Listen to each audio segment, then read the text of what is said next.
Selamat datang di Buas Cerita Sinema, channel yang membahas alur cerita film terbaik dan menghibur untuk mengisi waktu luangmu yang kebanyakan. Sama seperti saya. Kembali lagi dengan saya Dias, si narator Buas Cerita Sinema genre romance, action, kriminal, dan semi dewasa. Ara-ara. Kali ini kita membahas film legend lagi nih guys, sama seperti sebelumnya, yang booming di kalangan anak kampus sekitar tahun 2012 sampai 2016. Yang mungkin bisa jadi remaja zaman sekarang jarang ada yang tahu film ini. Film ini merupakan film Thailand yang berjudul Hello Strangers tahun 2010.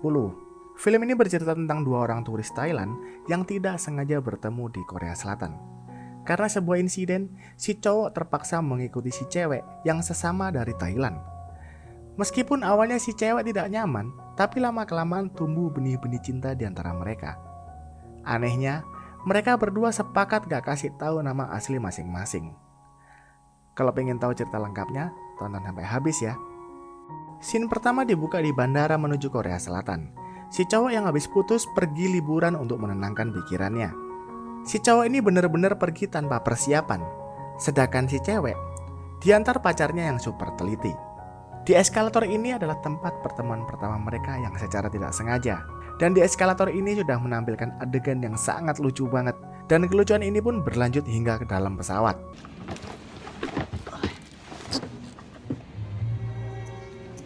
Nong, ไปถีบเบาะพี่เขาเล่นทำไมล่ะครับซนจังเลยน้องเนี่ย Sesampainya di Korea mereka berpisah. Si cowok pergi bersama travel agentnya. Beda dengan si cewek yang ternyata di sana untuk menghadiri pernikahan temannya. Mereka berdua mulai mengelilingi kota Seoul secara terpisah. Si cowok yang pergi ke tempat bersejarah bersama travel agentnya, sedangkan si cewek yang pecinta drakor pergi ke tempat bekas syuting drama Coffee Prince. Si cowok ini sepertinya mulai awal gak tertarik sama turnya, karena tour guide-nya memperlakukan mereka seperti anak-anak. Akhirnya dia bertingkah yang dimana dia sudah membuat banyak peserta liburan lainnya juga gak nyaman dengan si cowok ini.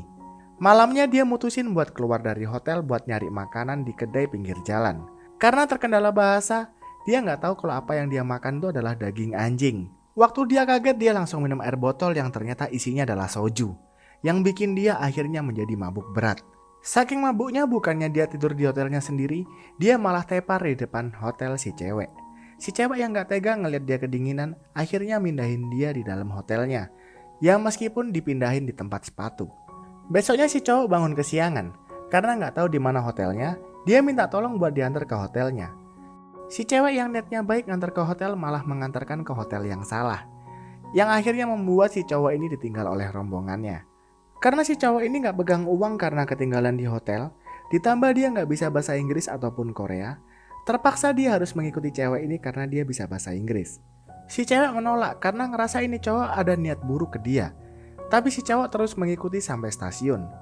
Di sana si cewek kabur masuk ke dalam stasiun dan membuat cowok ini ketangkap sama pihak security karena nggak punya tiket. Mungkin karena nggak tega si cewek ini akhirnya balik buat ngelepasin cowok ini dari security stasiun. 감사합니다. 네. Sorry about him. 오케이. 안녕히 가세요. 바이바이. Mereka mulai jalan bareng.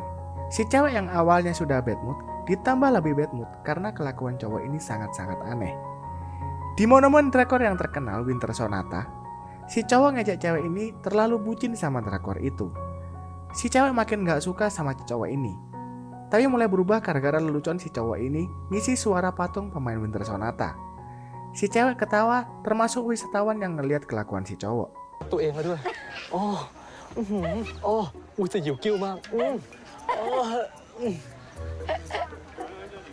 ขอขอบคุณหน่อยดิครับผิดจังหวะ Sepulang dari monumen drakor, mereka mampir di sebuah kedai yang membuat mereka mulai akrab satu sama lain.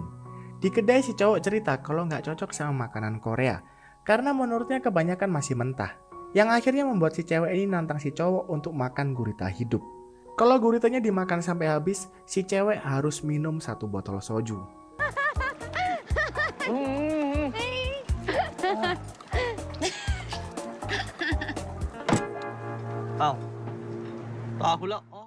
Dan benar, si cewek kalah. Setelah tersadar, si cewek kaget karena dia sudah berada di hotel dan bajunya sudah ganti. Makin kaget lagi ngelihat si cowok ternyata pipis di kamar itu. Si cewek nggak ingat kalau dia semalam sampai mabuk berat.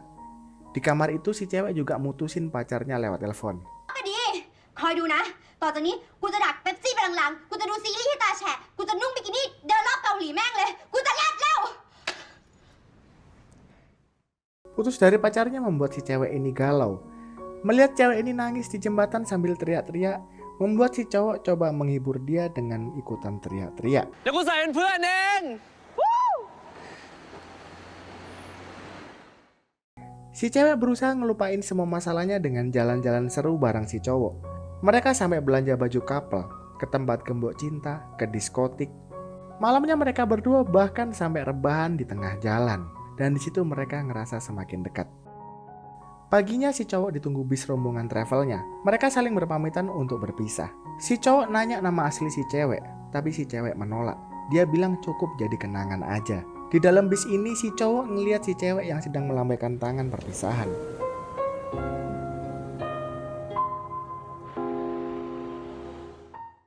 Karena si cowok ngerasa lebih nyaman jalan sama si cewek dibanding sama travel agentnya, dia langsung minta ke tour guide untuk turun dan gak jadi melanjutkan perjalanan. Mereka berdua akhirnya meneruskan perjalanan sambil naik motor. Di atas motor si cewek sering banget ketiduran dan gak sengaja megang benang sari si cowok.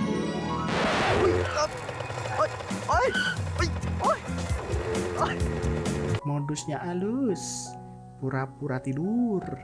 Sampainya di hotel mereka rencana pesan 2 kamar. Tapi karena terkendala bahasa, minta 2 kamar malah dikasih kondom. Jadi akhirnya minta 1 kamar aja. Karena kasur motelnya sempit, si cowok ngalah buat tidur di bawah. Di dalam kamar mereka saling ceritain mantannya masing-masing. Dan di sini ada adegan yang lucu banget. ฉันยังนอนฝันร้ายอยู่เลย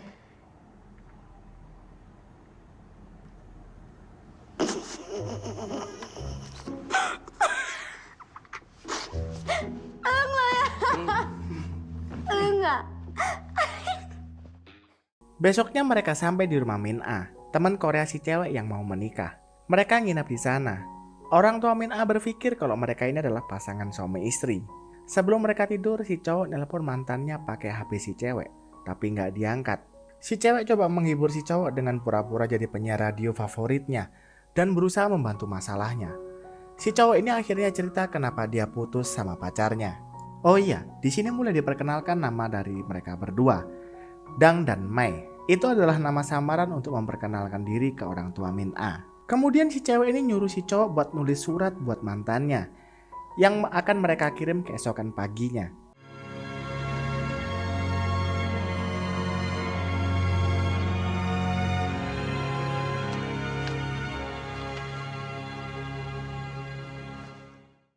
Di hari yang sama, pas belanja di toko untuk membelikan hadiah pernikahan Min A, si cowok ketemu sama 2 orang yang ternyata itu adalah teman dari mantannya. Mereka bilang kalau mantannya mau menikah. Dengar berita itu si cowok langsung sedih dan hampir nangis. Sekarang gantian si cowok ini yang galau. Di pesta pernikahan Min A, si cowok mabuk berat. Dia tiba-tiba melangkahi adat untuk menggendong Min A di tengah prosesi pernikahan. Cewek ini langsung nyuruh si cowok untuk keluar dari ruangan pernikahan. Si cowok yang masih emosi ninggalin si cewek. Dia pergi ke tempat judi. Si cewek yang khawatir akhirnya nyamperin si cowok buat menghibur dia. Dan mereka main judi bersama. Sampai koin terakhir mereka masih tetap kalah. Tiba-tiba si cewek menang karena koin yang dikasih sama orang lain. Keesokan harinya mereka nyewa mobil mewah buat jalan-jalan. Di dalam mobil mereka nonton film Korea di layar tancap. Si cowok yang nangis gara-gara drakor akhirnya diketahuin sama si cewek ternyata dia mellow. Tanpa sepengetahuan si cewek, cowok ini nyewa restoran yang didatangi sama aktor di film Winter Sonata. Si cewek ini seneng banget karena dikira itu adalah Yongjun. Tapi ternyata itu adalah orang yang mirip sama Yongjun. Ditambah lelucon si cowok yang seolah-olah si aktor tersebut bisa menggunakan bahasa Thailand. ก็ไม่ได้อยากเจอเท่าไหร่หรอกนะ แหม ไม่อยากเจอ ตะกี้เห็นกรีดซะเยี่ยวเล็ดเลย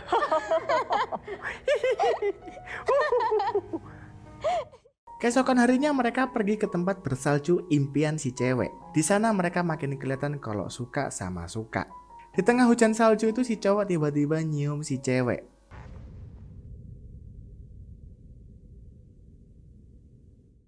Di dalam mobil mereka menjadi canggung. Si cewek beraniin diri nanya ke si cowok, apa si cowok suka sama dia. Si cowok yang jawabannya ambigu bikin mereka bertengkar. Si cowok pergi meninggalin si cewek sendirian.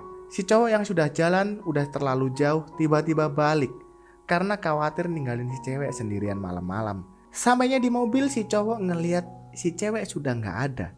Dia panik nyariin si cewek ini. Dia sampai kembali ke hotel untuk bertanya pada petugas, apakah ada wanita yang sesuai dengan ciri-ciri yang disebutkan. Tapi tiba-tiba si cewek muncul di situ dan mereka pelukan. Di situ si cowok ngutarain perasaannya. กอดอีกทีได้เปล่า ก็ไม่ได้ห้ามนี่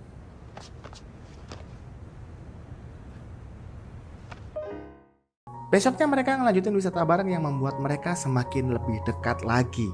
Tibalah di hari akhir sebelum mereka perjalanan kembali ke Thailand.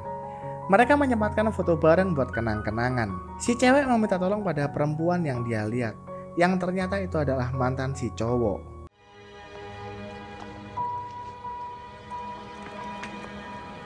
ก้อย มาได้ไงอ่ะ ก็ Gak jadi foto bareng, si cewek malah bilang kalau dia gak apa-apa pergi duluan. Mereka akhirnya berpisah di situ. Ngeliat si cowok yang ternyata belum bisa move on dan berpelukan sama mantannya, membuat Mei menangis di dalam taksi.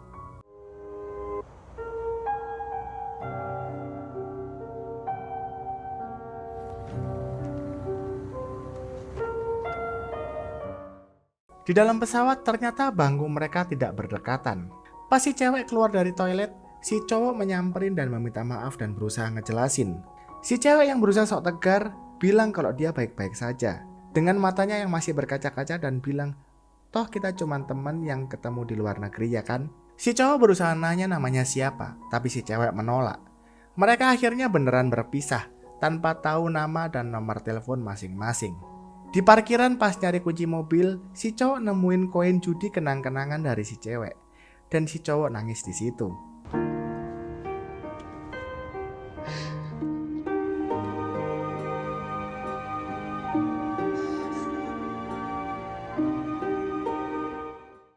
Beberapa bulan berlalu, memperlihatkan mereka dengan kehidupan masing-masing. Si cowok dengan aktivitasnya yang sepertinya sudah tidak melanjutkan hubungannya dengan mantannya. Begitu juga dengan si cewek yang fokus pada karirnya. Pada suatu hari si cowok nonton teater sendirian. Ini adalah teater yang paling disukai sama si cewek. Dan ternyata si cewek juga menonton di situ, tapi seperti di film-film FTV yang mereka ada di situ tapi tidak bertemu. Scene ditutup dengan si cewek di dalam mobil mendengarkan penyiar radio favoritnya. Setelah pulang nonton teater, tiba-tiba ada seorang cowok yang telepon ke radio tersebut, menceritakan kisah perjalanannya di Korea. Dia bilang kalau dia rindu sama wanita itu. Setelah mendengarkan ceritanya panjang lebar, itu si cewek langsung berhentiin mobilnya. Dia ngeh kalau itu adalah si cowok. Dia nangis dengar cerita si cowok itu yang sampai sekarang masih mencintainya. Kemudian penyiar tersebut menawarkan solusi untuk membantu menemukan si cewek ini dengan syarat dia harus menyebutkan namanya. มีเป็นหมื่นๆเรื่องอะพี่ว่าผมจะเจอไหมล่ะที่เขาเคยบอกผมไว้มันก็ถูกแล้วครับมันไม่มีหรอกความรักน้ำเน่าอย่างในหนังอะพี่ว่าปะ ถ้าอย่างนั้นเอาอย่างนี้คุณด่าง Dan film berakhir. Ending yang sangat bangsat. Menurut saya ini adalah film romance terbaik, tapi termasuk paling menyebalkan dari semua film yang saya tonton. Buat kalian yang suka dengan alur cerita film dari kami, tolong terus support kami dengan cara like, komen, dan subscribe Buas Cerita Sinema, agar kita selalu semangat memberikan rekomendasi film terbaik untuk mengisi waktu luangmu. Saya Dias dari Buas Cerita Sinema, pamit undur diri dulu ya.